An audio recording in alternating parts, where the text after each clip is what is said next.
Hi friends, जय जगन्नाथ। आपण मैंने केमिति अच्छा आशा कर भलरे थे। मुझे भलरे अच्छी। चलते आज ब्लॉग स्टार्ट करवा। आज गोटे मु न्यू रेसिपी नहीं आसी चाउल बरा। देखो मुझे अरुआ चाउल गुंड कर फास्ट भिजेकी गुंड कर बिरी भी सेमती पेसी नहीं पानी रे भिजेकी बिरी देदेवी। तापर मुझे पानी देदेवी अल्प टिके। तापर देखो मुझे परिबा सब काटिक रखी आलू आउ हूँ गाजर कंचा लंका पियाज। मु आलू और गाजर को ग्रेटर रे छोट छोट कर एबे मु पिठो रे देदेवी सुजी गोटे गिना। तापर काटिक रखि पियाज आलू आउ गाजर कंचा लंका। तापर मु मेथी पत्र देदेवी। तापर स्वाद अनुसार लुण देवी। तापर भल भाव सब मिक्स करनेबी।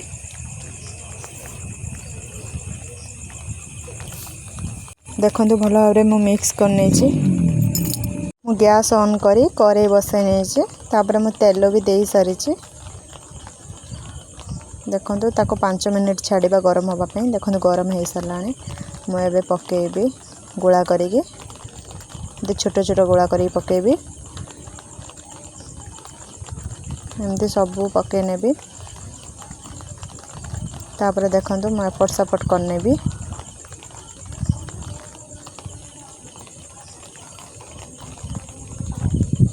सब गुड़ाक एपट सपट करने मु। तो देखो है आसला। मुझे काढ़ी नेबी। बहुत सहज ये जिनसटी बनवाई। आपण मैंने भी बनातु एमती। बहुत टेस्ट भी भल लगे। मात्र 10 मिनिट रे चाउल बराटी बनीजिव। आपण मैंने भी बनातु आ समस्ते खुआतु। आपण मैंने भी खातु। ताहले मुझे रोचे काली पुणी देखा न्यू रेसिपी सहित। धन्यवाद। जय जगन्नाथ।